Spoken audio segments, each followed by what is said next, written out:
हिमालय, यह ग्रांड पहाड़ ऊंची चोटियों पर बर्फ से साजा हुआ और बडलों में लिपटा हुआ दुनिया के सबसे ऊंचे पहाड़ हैं। ये पकड़ी 100 माइल से भी ज्यादा दूर तक फैले हुए हैं और भारत और तिब्बत के बीच एक नेचुरल वॉल बनाते हैं। सदियों से हिमालय का गहरा आध्यात्मिक महत्व रहा है, जिससे अनगिनत कहानियां और इतिहास जुड़े हुए हैं। इन चोटियों से निकलने वाली रिवर्स इरिगेशन, पीने और जल विद्युत के लिए पानी प्रदान करती है। इनकी ढलानों पर फैले हुए जंगल जैव विविधता से भरपूर हैं, जिनमें कई लुप्तप्राय प्रजातियां शामिल हैं। हिमालय असीम सुंदरता और शक्ति का स्थान है। इनकी उपस्थिति में हम असम की अहोही की सतम विनम्र और प्रेरित महसूस करते हैं। हिमालय को सच में समझने के लिए हमें उनकी संरचना को और गहराई से समझना होगा। हिमालय एक पर्वत श्रृंखला नहीं बल्कि पर्वतमालाओं की एक जटिल प्रणाली है। भूगोलवेत्ता आमतौर पर हिमालय को 3 समानांतर क्षेत्रों में विभाजित करते हैं: लघु हिमालय और ट्रांस हिमालय, महान हिमालय और ग्रेटर हिमालय, और शिवालिक, जिन्हें बाहरी हिमालय भी कहा जाता है, सबसे नई और सबसे दक्षिणी श्रेणी है। लघु हिमालय शिवालिक के उत्तर में स्थित है, जिसकी विशेषता खड़ी ढलानें और गहरी घाटियां हैं। अंत में हम महान हिमालय पर आते हैं, जो सबसे ऊंची और सबसे विस्मयकारी श्रेणी है। यहां विशाल चोटियां आसमान को छूती हैं, जिनमें माउंट एवरेस्ट, K2 और कंचनजंगा शामिल हैं। महान हिमालय के उत्तर की ओर बढ़ते हुए हम एक ऐसे उजाड़ सौंदर्य के दायरे में प्रवेश करते हैं, जिसे ट्रांस हिमालयी क्षेत्र के रूप में जाना जाता है। उच्च ऊंचाई वाला पठार, जो ज्यादातर तिब्बत के भीतर स्थित है, शुष्क मैदानों, नमक की झीलों और विशाल पर्वत रेंजों की विशेषता है। काराकोरम रेंज हिमालय के उत्तर पश्चिम में स्थित है। दुनिया की कुछ सबसे ऊंची चोटियों का घर है, जिसमें K2 भी शामिल है।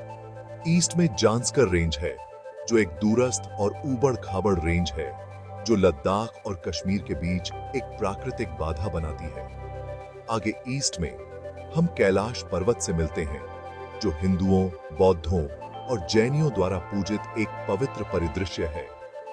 ट्रांस हिमालयी क्षेत्र अपनी कठोर सुंदरता और आध्यात्मिक सिग्निफिकेंस के साथ परिचित से परे की दुनिया की एक झलक पेश करता है।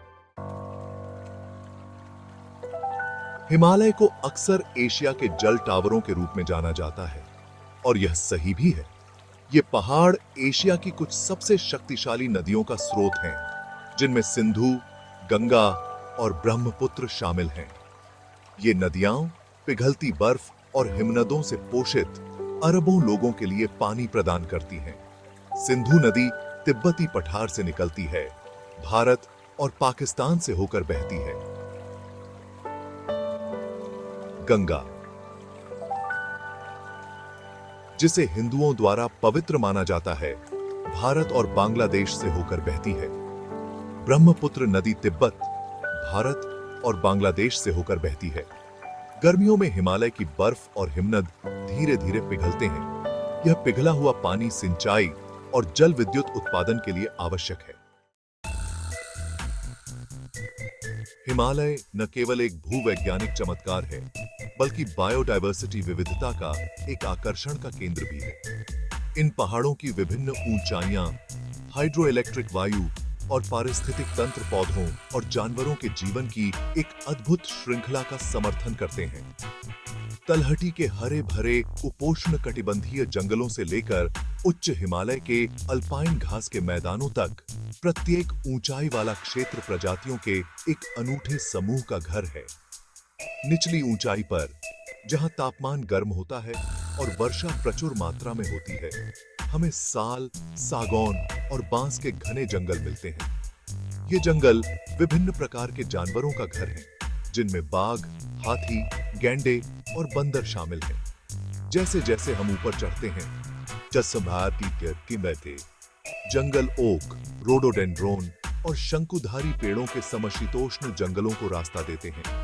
ऊंची ऊंचाई पर ट्री लाइन के ऊपर हम अल्पाइन क्षेत्र में प्रवेश करते हैं, जो घास के मैदानों, झाड़ियों और चट्टानी बहिर्वाहों का क्षेत्र है।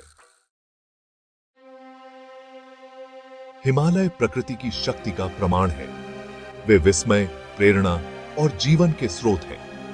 बर्फ से ढकी चोटियों से लेकर उपजाऊ घाटियों तक हिमालय अपने आप में एक दुनिया है। हमने हिमालय के विभाजनों का पता लगाया है, ट्रांस हिमालयी क्षेत्र में प्रवेश किया है और इन पहाड़ों के पारिस्थितिक सिग्निफिकेंस पर ध्यान दिया है।